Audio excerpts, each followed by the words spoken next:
ಭಕ್ತಿ ಬಗ್ಗೆ ಎಲ್ಲ ಹೇಳಿ ಮನವೊಲಿಸಿ ಮಾಡಿದಾರ. ಅದೇ ರೀತಿ ನಮ್ಮ ಸ್ವಾಮೀಜಿ ಮನಸ್ಸು ಮಾಡಿದ್ರೆ ಎಲ್ಲ ಭಕ್ತರಿಗೂ ತನುಮನದಿಂದ ನೀಡಿ ಇಲ್ಲಿ ಒಂದು ಸ್ವತಂತ್ರ ಬಿಲ್ಡಿಂಗ್ ಆಗಕ್ಕೆ ಅವರು ಸ್ವಾಮೀಜಿ ಸಹಕಾರ ನೀಡಲಿ, ಆಶೀರ್ವಾದ ಮಾಡಲಿ ಅಂತಂದು ಸ್ವಾಮೀಜಿಯಲ್ಲಿ ಸಹ ನಾವು ವೈಯಕ್ತಿಕವಾಗಿ ಮತ್ತು ಬ್ರಹ್ಮಕುಮಾರಿ ಪರವಾಗಿ ಕೇಳ್ಕೊಳ್ತೇನೆ. ನಾನು ನ್ಯಾಯಾಧೀಶನಾಗಿ ಕೆಲಸ ಮಾಡ್ತಿರುವಾಗ ಈ ಬ್ರಹ್ಮಕುಮಾರಿ ಜ್ಞಾನಕ್ಕೆ ಬಂದೆ. ಸುಮಾರು 26 ವರ್ಷದಿಂದ ರಾಜ್ಯೋತ್ತಮೆಯಲ್ಲಿ ಪ್ರತಿ 3 ವರ್ಷ ನಮ್ಮ ನ್ಯಾಯಾಧೀಶರ ಹುದ್ದೆ ಟ್ರಾನ್ಸ್ಫರ್ ಆಗೋದ್ರಿಂದ ಎಲ್ಲೆಲ್ಲಿ ಹೋದರೂ ನಾನು 26 ವರ್ಷದಿಂದ ಈ ಬ್ರಹ್ಮಕುಮಾರಿ ಜ್ಞಾನದಲ್ಲಿದ್ದೇನೆ. ನನ್ನ ಅನುಭವದ ಪ್ರಕಾರ ಇಲ್ಲಿ ಯಾವುದೇ ಜಾತಿ, ಪಂಗಡ, ಭಾಷೆ ಏನೇನು ಬದಲಾವಣೆ ಇಲ್ಲ, ಪ್ರತ್ಯಕ್ಷ ಕಂಡಿದ್ದು. ನಾವು ನೋಡ್ತಾ ಇದ್ದೇವೆ ಸಮಾಜದಾಗ, ಸಮಾಜಕ್ಕೊಂದೊಂದು ಮಠ ಮಂದಿರ, ಆಮೇಲೆ ಈಗ ಒಂದು ಏನೋ ರಾಜಕೀಯ ವ್ಯಕ್ತಿಗಳು ಡಿವೈಡ್ ಅಂದ್ರು, ಭಕ್ತರಲ್ಲಿಗೂ ಡಿವೈಡ್ ಮಾಡಿಬಿಟ್ರಿ ಎಲ್ಲ ಈಗ. ಬಟ್ ಇಲ್ಲಿ ಬ್ರಹ್ಮಕುಮಾರಿ ಕೇಂದ್ರಕ್ಕೆ ಬರೋದ್ರಲ್ಲಿ ಯಾವುದೂ ಡಿವೈಡ್ ಇಲ್ಲ, ಯಾವುದೂ ಜಾತಿ ಇಲ್ಲ. ಇಲ್ಲಿವರೆಗೂ ಅಕ್ಕರ ಜಾತಿ ನಮಗೆ ಗೊತ್ತಿರಲ್ಲ, ನಮ್ಮ ಜಾತಿ ಅಕ್ಕರಿಗೆ ಗೊತ್ತಿರಂಗಿಲ್ಲ. ಆಮೇಲೆ ಬೇರೆ ವಿಶ್ವವಿದ್ಯಾಲಯದಲ್ಲಿ ಲೌಕಿಕ ಜೀವನದಲ್ಲಿ ನಾವು ಕಲಿಯುವ ಶಿಕ್ಷಣ ವಿಶ್ವವಿದ್ಯಾಲಯ ಅದಕ್ಕೂ ಇದಕ್ಕೆ ಬಹಳ ಡಿಫ್ರೆಂಟ್ ಇದೆ. ಇದು ಸ್ವತಃ ಭಗವಂತ ಸ್ಥಾಪನೆ ಮಾಡಿದ ವಿಶ್ವವಿದ್ಯಾಲಯ. ಇದು ಜಗತ್ತಿಗೆ ವಿಶ್ವಕ್ಕೊಂದ ಯೂನಿವರ್ಸಿಟಿ ಬ್ರಹ್ಮಕುಮಾರಿ ವಿಶ್ವವಿದ್ಯಾಲಯ ಅಂದ್ರೆ ಸುಮಾರು 147 ಅಕ್ಕರಿಂದ ಹೇಳಿದ ಹಾಗೆ 147 ರಾಷ್ಟ್ರಗಳಲ್ಲಿ ಇಲ್ಲಿ ಹೇಗೆ ಸೇವೆ ಸಲ್ಲಿಸ್ತೋ ಹಂಗೆ ಎಲ್ಲ ಕೇಂದ್ರಗಳಲ್ಲಿ ಈ ಸೇವೆ ನಾವು ಕಾಣ್ತಾ ಇದ್ದೇವೆ. ಇಲ್ಲಿ ನಾವು ಶಿಕ್ಷಣ ಪಡೆದ್ರ ನಾವು ಮಾನವರಿಂದ ದೇವತೆಗಳಾಗ ಒಂದು ಶಿಕ್ಷಣ ಪಡಿತೇವೆ. ಅಲ್ಲಿ ನಮ್ಮ ವೃತ್ತಿಗೆ ಜೀವನಕ್ಕೆ ಏನೋ ಆಧಾರ ಆಗುವಂತ ಡಿಗ್ರಿ ಪಡಿತೇವೆ ಹೊರತು ಇಲ್ಲಿ ಹಾಗೆಲ್ಲ. ಇಲ್ಲಿ ಪಡೆದ ಜೀವನ ಇಡೀ ವಿಶ್ವಕ್ಕೆ ಶಾಂತಿ ಸಂದೇಶ ನೀಡೋ ಒಂದು ಕೇಂದ್ರ ಇದು. ನಾನು ಮೊನ್ನೆ ವಿಶ್ವದಲ್ಲಿ ವಿಶ್ವ ಯೋಗ ದಿನವನ್ನು ಜೂನ್ 21ಕ್ಕೆ ಇದೇ ತಿಂಗಳ ಧ್ಯಾನ ದಿನವನ್ನು 21ಕ್ಕೆ ಡಿಸೆಂಬರ್ 21ಕ್ಕೆ ವಿಶ್ವಸಂಸ್ಥೆಯವರು ಡಿಕ್ಲೇರ್ ಮಾಡಿದರು. ಅಂದ್ರೆ ಧ್ಯಾನ ಮತ್ತು ಯೋಗ ಈಗದು ವಿಶ್ವ ಗುರುತಿಸೈತಿ. ಅದರಲ್ಲಿ ನಮ್ಮ ಬ್ರಹ್ಮಕುಮಾರಿ ವಿಶ್ವವಿದ್ಯಾಲಯದಲ್ಲಿ ಎಂದು ಸ್ಥಾಪನೆ ಆಗೈತಿ, ಪ್ರತಿದಿನ ಎಲ್ಲ ಕೇಂದ್ರಗಳಲ್ಲೂ ಧ್ಯಾನ ಮತ್ತು ಯೋಗದ ಒಂದು ಶಿಕ್ಷಣ ನಾವು ಪಡಿತಾ ಇದ್ದೇವೆ. ಅದರ ಒಂದು ಮಾದರಿಯಾಗಿ ಈಗ ವಿಶ್ವಸಂಸ್ಥೆಯವರು ಪರಿಗಣಿಸಿದ್ದು ಸ್ವಾಗತಾರ್ಹ. ಆ ನಿಟ್ಟಿನಲ್ಲಿ ಇಲ್ಲಿ ಯಾರೇ ಬಂದ್ರು ನಾವು ಎಷ್ಟೋ ಟೈಮ್ ಪಾಸ್ ಮಾಡ್ತೇವೆ.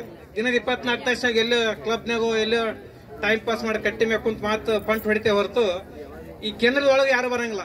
ಸುಮ್ಮನೆ ಹೊರಗೆ ಏನೋ ಮಾತಾಡ್ಕೊಂತ ನಾವು ಇದು ಮಾಡ್ತೇವೆ. ನನಗೂ ಹಾಗೆ ಇತ್ತು. ಇಲ್ಲಿ ಬಂದಿಂದೆ ಸಾಕು, ನಾವು ಒಂದ್ ದಿನಕ್ಕೊಂದು ತಾಸು ಬೆಳಿಗ್ಗೆ ಮುರುಳಿ ಕ್ಲಾಸ್ ಅಂತಂದು ಇಲ್ಲಿ ಅಕ್ಕಂದ್ರೆ ಎಲ್ಲ ಕೇಂದ್ರಗಳಲ್ಲಿ ಮಾಡ್ತಾ ಇರ್ತಾರ. ಬೆಳಿಗ್ಗೆ ಒಂದು ತಾಸು ನಾವು ಮುರುಳಿ ಕ್ಲಾಸ್ ಮಾಡಿದ್ರೆ, ಮೆಡಿಟೇಷನ್ ಮಾಡಿದ್ರೆ ಇಡೀ ನಮ್ಮ ಜೀವನದ ಹೋಲ್ ಡೇ ನಾವು ಬಹಳ ಆಕ್ಟಿವ್ ಇರ್ತೇವೆ. ಆಮೇಲೆ ಸಮಾಜದಲ್ಲಿ ಎಷ್ಟೋ ಟೆನ್ಷನ್ ಇದ್ರು ಈಗ ನೋಡ್ತಾ ಇದ್ದೇವೆ, ಈಗಿನ ಸಂದರ್ಭದಲ್ಲಿ ಬಹಳ ಟೆನ್ಷನ್ ಪ್ರತಿಯೊಬ್ಬರಿಗೂ. ನಾವೇನೋ ಶ್ರೀಮಂತರು ಬಂಗ್ಲೆ ಕಟ್ಟಿ ಕಾರ್ನ ಅಡ್ಡಾಡ್ತಾರ, ಮಿನಿಸ್ಟರ್ ಅದಾರಂದ್ರೆ ಅವ್ರಿಗೆ ಟೆನ್ಷನ್ ಇರಂಗಿಲ್ಲ, ಅವ್ರಿಗೆ ಹೆಚ್ಚು ಇರ್ತೈತಿ.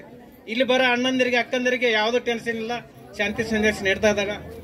ನಾನು ಅನೇಕ ವಲಯದಲ್ಲಿ ಸೇವೆ ಸಲ್ಲಿಸಿದ್ರು ನನ್ಗೆ ಬೆಳಗಾವಿ ವಿಭಾಗ ಝೋನ್ಯಾಗ ಬಹಳ ಹೆಮ್ಮೆಯಿಂದ ಹೇಳ್ತೇನೆ. ಅಂದ್ರೆ 3ನೇ ಸಲ ನಾನು ಇಲ್ಲಿ ಸೇವೆ ಸಲ್ಲಿಸ್ತಾ ಇರೋದು. ಇಲ್ಲಿ ಅನೇಕ ಕೇಂದ್ರಗಳಲ್ಲಿ ಬಾಬರ್ ಹೇಳ್ತಾರ, ನಾವು ಜ್ಞಾನ ಅಷ್ಟ ಪಡೆಯೋದು ಬೇಡ, ನಾವು ಪ್ರತಿಯೊಬ್ಬರಿಗೂ ನಮ್ಮ ಅಕ್ಕಪಕ್ಕದವರಿಗೆ ಗಲ್ಲಿಗೆ ಬಾಬರ್ ಸಂದೇಶ ಕೊಡ್ಬೇಕಂತ. ಆ ನಿಟ್ಟಿನಲ್ಲಿ ನಾವಿಂದ ಕೇಂದ್ರಗಳು ಮಾತ್ರ, ಜಿಲ್ಲಾ ಕೇಂದ್ರ ಮತ್ತು ತಾಲೂಕು ಕೇಂದ್ರಗಳಲ್ಲಿ ಮಾತ್ರ ನೋಡ್ತಾ ಇದ್ದೀವಿ. ಈಗ ನೋಡಿ, ಕೋಟೆಕಲ್ ಒಂದು ಗ್ರಾಮ ಪಂಚಾಯತಿ ವ್ಯಾಪ್ತಿಯೊಳಗ ಇಂಥ ಒಂದು ಸೆಂಟರ್ ಬಿಲ್ಡಿಂಗ್ ಆಗ್ತಾ ಇದೆ. ಅಂದ್ರೆ ನಾವು ಲತಾಕ್ನಂತರ ಎಲ್ಲ ಸೆಂಟರ್ನಾಗ ಒಬ್ಬೊಬ್ರು ಇದ್ರ ಇಂಥ ಅನೇಕ ಬಿಲ್ಡಿಂಗ್ ಕಟ್ಬೋದು, ಅನೇಕ ಸಂದೇಶ ಕೊಡಕ್ಕೆ ಸಾಧ್ಯ ಇದೆ. ನಿಜವಾಗಿ ಅವ್ರ ಸೇವೆ ನಾವು ಎಷ್ಟು ಹೇಳಿದ್ರು ಕಡಿಮೆನ. ಅವ್ರು ನಾವು ಹೊಗಳದಂತಲ್ಲ, ಯಾರಿಗೆ ಮನಸ್ಸಾಗಂಗಿಲ್ಲ. ಅವ್ರಿಂದ ಬಿಲ್ಡಿಂಗ್ ಕೊಟ್ಟು ಇಷ್ಟು ವರ್ಷದಿಂದ ಸೇವೆ ಸಲ್ಲಿಸ್ಯಾರ. ಆ ರೋಹಿತ್ ಇನ್ನೂ ಚಿಕ್ಕ ವಯಸ್ಸಿನಾಗಾದ್ರೂ ನಾವು ಬಾಗಲಕೋಟೆ ನಮ್ಮ ಸೆಂಟರ್ನಾಗ ಸುಮಾರು ಸಲ ಬಂದಾನ. ಅವ್ರ ತಾಯಿ ಮಗನ ಇದು ನೋಡ್ಬಿಟ್ರೆ ನಮ್ಮೆಲ್ಲರಿಗೂ ಮಾದರಿ. ಅವ್ರಿಗೆ ಭಗವಂತ ಆಯುಷ ಆರೋಗ್ಯ ಕೊಡ್ಲಿ, ಈ ಕೇಂದ್ರ ಯಶಸ್ವಿ ಆಗ್ಲಂತ ಆಶಿಸಿ ನನ್ನ ಆಹ್ವಾನಿಸಿ ಪ್ರೀತಿಯಿಂದ ಆಹ್ವಾನಿಸಿ ಮಾತನಾಡಕ್ಕೆ ಅವಕಾಶ ಕೊಟ್ಟ ತಮ್ಮೆಲ್ಲರಿಗೂ ಹೊಂದಿಸಿ ನಾನು ಮಾತು ಮುಗಿಸ್ತೇನೆ. ಓಂ ಸರ್.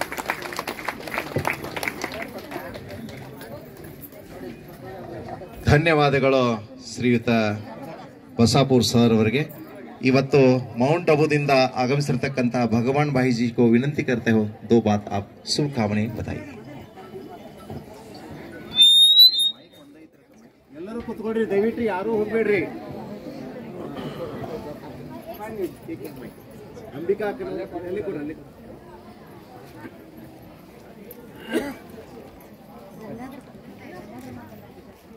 ಗಂಗಾಧರಣ್ಣವ್ರು ದಯವಿಟ್ಟು ವೇದಿಕೆಗೆ ಬರಬೇಕು.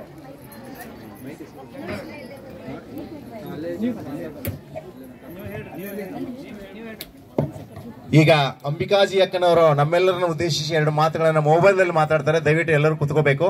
ಹಾಗೆ ಗಂಗಾಧರಣ್ಣವರು ಕೂಡ ದಯವಿಟ್ಟು ವೇದಿಕೆಗೆ ಆಗಮಿಸಬೇಕು, ವಿಜಯಪುರದಿಂದ ಬಂದಿರುವಂತ.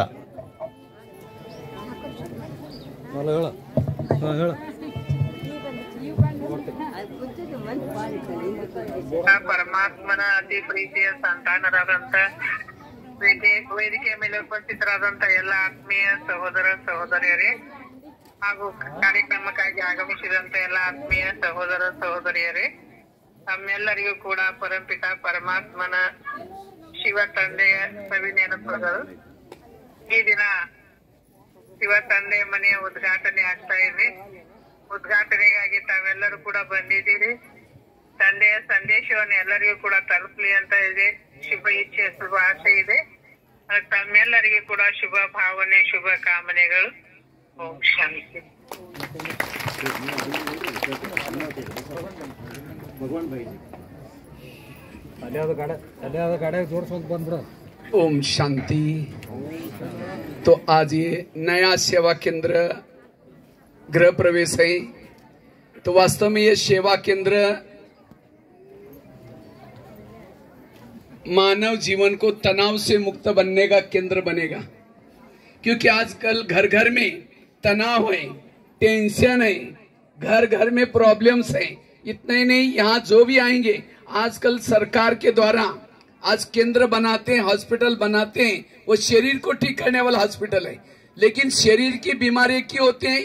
जिसका मन बीमार उसका तन बीमार। इसीलिए मन को ठीक करने वाला एक हॉस्पिटल है। परमात्मा हमेशा कहता है मेरा जगह जगह पर हॉस्पिटल कम यूनिवर्सिटी खोलो। तो इसलिए एक हॉस्पिटल है, यहाँ जो आएगा वो मन से सुखी रहेगा, तन से भी सुखी रहेगा। इतना ही नहीं, परमात्मा ने गीता के वचन अनुसार परमात्मा ने कहा था यदा यदा ही धर्म ग्लानि, जब धर्म ग्लानि होगी तब मैं आऊंगा। तो परमात्मा आकर के इसी विद्यालय के माध्यम से गीता का ज्ञान देगा, और इसी ज्ञान को जो सुनेंगे वो पावन बन जाएंगे। आज कुंभ मेला वहाँ चल रहे हैं, तो वास्तव में ज्ञान की गंगा के अंदर जो ज्ञान स्नान करेगा वो आत्मा जन्म जन्मांतर की पावन बन जाएगी। इसीलिए जिन्होंने इस कार्य के लिए सहयोग किया, जिन्होंने मदद की, वो सदाई जीवन भर में के लिए, हमेशा के लिए, जन्म जन्मांतर के लिए उन्होंने अपना भाग्य बनाया।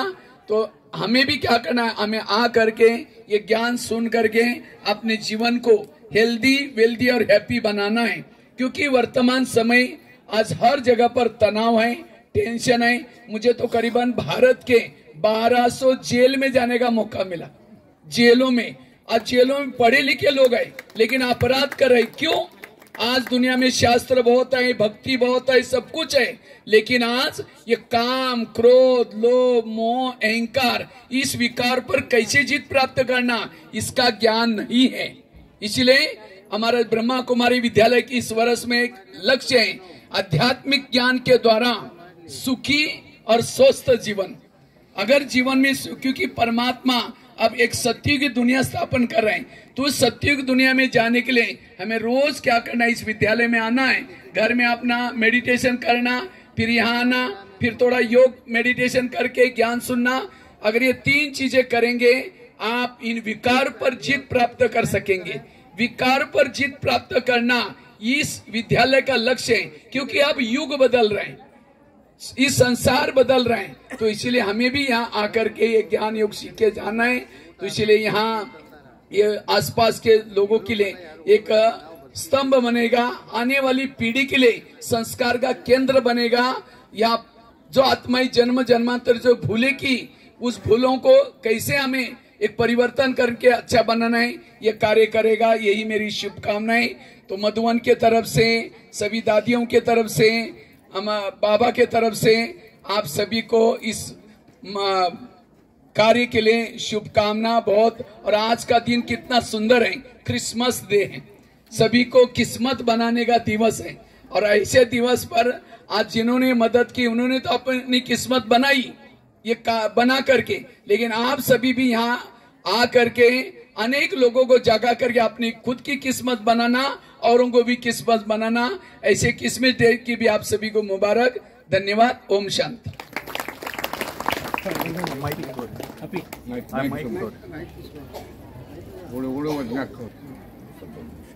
ಈಗಿನ ದೃಶ್ಯ ನೋಡಬೇಕಾದ್ರೆ 45 ವರ್ಷ ಹಿಂದಿಂದು ನೆನಪಾಗ್ಲಿಕ್ಕತ್ತದೆ. ಯಾವ ನೀವೊಂದು ಈಶ್ವರಿ ವಿಷಯದ ಸಂಪರ್ಕ ಬಂದು 51-52 ವರ್ಷ ಆಯಿತು. ಭಗವಂತನ ಆದೇಶ ಇರ್ತಿತ್ತು. ಈ ಒಂದು ಭಗವಂತನ ಅವತರಣೆ ಸಂದೇಶ ಎಲ್ಲ ಊರೂರಿಗೂ ಸಹಿತ ಮುಟ್ಟಿಸ್ಬೇಕು ಅಂತ ಹೇಳಿ ಸಹ ಬಾಬಾರು ಆದೇಶ ಇರ್ತಿತ್ತು, ಭಗವಂತನ ಆದೇಶ ಇರ್ತಿತ್ತು. ಆ ಪ್ರಕಾರ ನಮಗೂ ಒಂದು ನಶೆ ಇರ್ತಿತ್ತು. ನಾವು ಭಗವಂತನ ಸಂದೇಶ ನಾವು ಪಡ್ಕೊಂಡ್ವಿ, ಅದು ಊರೂರು ಮುಟ್ಟಿಸ್ಬೇಕು ಅಂತ ಹೇಳಿ ಸಹ ನಾವು ಎಲ್ಲ ಕಡೆಯಿಂದ ಸೇವೆ ಮಾಡಲಿಕ್ಕೆ ಶುರು ಆಯಿತು. 45 ವರ್ಷದ ಹಿಂದೆ ಬಾಗಲಕೋಟೆ ಪ್ಯಾಲೇಸ್ ಸೇವಾ ಕೇಂದ್ರ ಶುರು ಆಯಿತು. ಬಾಗಲಕೋಟೆ ಸೇವಾ ಕೇಂದ್ರ ಶುರು ಆದ ತಕ್ಷಣ ಭಗವಂತನ ಹಾಗೆ ಬಿಡ್ತಿರ್ಕಿಲ್ಲ. ಒಂದು ಸೇವಾ ಕೇಂದ್ರ ಮತ್ತೆ ಓಡಿಸ್ತಿದ್ರು, ಅದು ಮಾಡಬೇಕು ಇಲ್ಲಿ ಮಾಡ್ಬೇಕು ಅಂತ ಓಡಿಸ್ತಿದ್ರು. ಹೀಗಾಗಿ ಬಾಗಲಕೋಟೆ ಕನೆಕ್ಷನ್ದಿಂದ ಈಗ ಗುಳೇದಗುಡ್ಡು, ಬದಾಮಿ ಇಲ್ಲಿ ಸೇವಾ ಸ್ಥಾಪನೆ ಮಾಡಿತು. ಸುಮಾರು 45 ವರ್ಷ ಹಿಂದಿನ ಮಾತು ನನಗೆ ನೆನಪು ಬರ್ತದೆ. 45 ವರ್ಷ ಹಿಂದೆ ಈ ಒಂದು ಜ್ಞಾನದ ಬೀಜವನ್ನು ಬಿತ್ತಲಿಕ್ಕೆ ನಾವು ಬಂದಿದ್ದೀವಿ ಇಲ್ಲಿ. ಅವಾಗ 15 ದಿವಸ ನಾನು ಇಲ್ಲಿದ್ದೆ ಗುಳೇದಗುಡ್ಡಲ್ಲಿ. ಈಗೆಲ್ಲ ನಾನು ಬರ್ತಾ ಇದ್ದೆ. ಇಲ್ಲಿ ಬಂದ ತಕ್ಷಣ 15 ದಿವಸ ನಾನು ಇದ್ದಿದ್ದು. ನಾನು ಉಷಾಕ್ ಅವ್ರ ಇದ್ರು, ಅವರು ಇಬ್ಬರು ಕೂಡ ಇದ್ದು ಇಲ್ಲಿ ಸೇವೆ ಸಲ್ಲಿಸಿತ್ತು. ಆದರೆ ಇವತ್ತು ನನಗೆ ಇಷ್ಟೊಂದು ಖುಷಿ ಆಗ್ಲಿಕ್ಕತ್ತದ. ಅವಾಗ ಬೀಜ ಬಿತ್ತಿದ್ದು ಈ ಒಂದು ವಟ ವೃಕ್ಷ ಬೆಳೆದಿದ್ದು ನೋಡ್ಬೇಕಾದ್ರೆ ನನಗೆ ಭಾಳ ಖುಷಿ ಆಗ್ಲಿಕ್ಕತ್ತದ. ಆದ್ದರಿಂದ ಇದು ಕೇವಲ ಇಷ್ಟೇ ಅಲ್ಲ, ಈಶ್ವರ ವಿಶ್ವವಿದ್ಯಾಲಯ ಬೆಳೆದಿದ್ದು ಇಷ್ಟೇ ಅಲ್ಲ, ಈ ಈಶ್ವರ ವಿಶ್ವವಿದ್ಯಾಲಯದ ಸದುಪಯೋಗವನ್ನು ಪೂರ ಗುಳೇದಗುಡ್ಡ ಜನ ತಗೊಳ್ಬೇಕು ಅಂತ ಹೇಳಿ ನಾನು ವಿಶೇಷವಾಗಿ ವಿನಂತಿಸ್ಕೊಳ್ತೀನಿ. ಇದು ಯಾಕಂತಂದ್ರೆ ಇವತ್ತಿನ ಸಮಯದೊಳಗೆ ಏನಾಗಿದೆ, ಎಲ್ಲರಿಗೂ ಸಹಿತ ಒಂದು ಏನಾಗಿ ಅವಶ್ಯಕತೆ ಇದೆ, ಒಂದು ಸೇಫ್ಟಿ ಇರ್ತಕ್ಕಂಥ ಸ್ಥಾನ ಅವಶ್ಯಕತೆ ಇದೆ. ಇವತ್ತು ನಾನು ಸಂಸಾರಗಳು ನೋಡ್ತೀವಿ, ನಾವು ಮೌಂಟ್ ಆಬುದಲ್ಲಿ ಇರ್ತೀವಿ, ಅಲ್ಲೂ ಸಹಿತ ನೋಡ್ತಿದ್ವಿ ಯಾವ ರೀತಿ ಮೌಂಟ್ ಆಬುದಲ್ಲಿ ಎಲ್ಲ ದೇಶ ವಿದೇಶಗಳಿಂದ ಜನ ಬರ್ತಿದ್ದಾರೆ. ಅವ್ರ ಜನರಲ್ಲಿ ಒಂದು ಏನಿದೆ, ಒಂದು ಭಯದ ಭಾವನೆ ಇದೆ. ಒಂದು ಭಯ, ಗರೀಬರಿದ್ರೂ ಒಂದು ಭಯ, ಶ್ರೀಮಂತರಿದ್ರೂ ಒಂದು ಭಯ, ಎಲ್ಲರಿಗೂ ಒಂದೊಂದು ಭಯದ ಭಾವನೆ ಇದೆ. ಯಾಕೆ ಭಯ ಇದೆ ಅಂತಂದ್ರೆ ಅವರ ಒಂದು ಸೇಫ್ಟಿ ಅಂತೂ ಇಲ್ಲ. ಅದಕ್ಕೆ ಒಂದು ಸೇಫ್ಟಿ ಸ್ಥಳ ನೋಡ್ತಿದ್ದಾರೆ. ಅದಕ್ಕೆ ಈಶ್ವರ ವಿಶ್ವವಿದ್ಯಾಲಯ ಒಂದು ಸೇಫ್ಟಿ ಸ್ಥಳವಾಗಿ ಇಡೀ ಪೂರ ದೇಶ ವಿದೇಶದಲ್ಲಿಯೂ ಸಹಿತ ಇವತ್ತನ್ನು ಸೇವೆಯನ್ನು ಸಲ್ಲಿಸ್ತಾ ಇದೆ. ಅದಕ್ಕೆ ಎಲ್ಲರೂ ಸಹಿತ ಇದ್ರ ಹೆಚ್ಚಿನ ಲಾಭ ತೊಗೊಂಡು ಇದರದ ಪೂರ ತಮ್ಮ ಲಕ್ಷ್ಯವನ್ನು ಇಟ್ಕೊಳ್ಬೇಕು, ತಮ್ಮ ಜೀವನವನ್ನು ಪರಿವರ್ತನೆ ಮಾಡ್ಕೊಳ್ಬೇಕು ಅಂತ ನಾನು ಕೇಳ್ತಾ ಇದ್ದೀನಿ. ಓಂ ಶಾಂತಿ.